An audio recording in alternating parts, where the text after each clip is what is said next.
তো বলেন আপনার সমস্যা কি? ডাক্তার সাহেব, আমার ভুলে যাওয়ার রোগ আছে। কবে থেকে এই রোগ? কোন রোগ? একদম আবল তাবল কথা বলবেন না। কি হয়েছে ইমাম সাহেব? আরে ইমাম না, আমি ডাক্তার। তাহলে ইমাম সাহেব কোনে? আরে তুই কি পাগল? ডাক্তার সাহেব, আমার চিকিৎসা করেন। কিসের চিকিৎসা? ভুলে যাওয়া রোগের চিকিৎসা।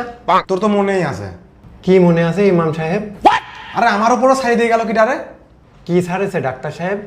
আচ্ছা আপনি আগে কন, আপনার কি বিয়ে হয়েছে? জি ডাক্তার সাহেব। তাহলে বউয়ের সাথে কিছুদিন সময় পার করেন, ভালো লাগবে নি আপনার। কিন্তু যদি আপনার বউ রাগ করে? আরে তোর নিজের বউয়ের সাথে সময় পার কর। আমার বিয়ে কবে হলো ইমাম সাহেব? মাজা টাজা বাইরে ভেঙে ফেলা দেবো না, কিন্তু সব পাগলামি ঠিক হয়ে যাবি না।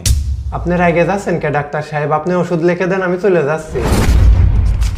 এনে ধর, দ্বিতীয়বার এই মুখ নিয়ে আমার সামনে আসবি না। আপনার কত হয়েছে ডাক্তার সাহেব? 500। কি আপনার 500 চাউল পল হয়েছে?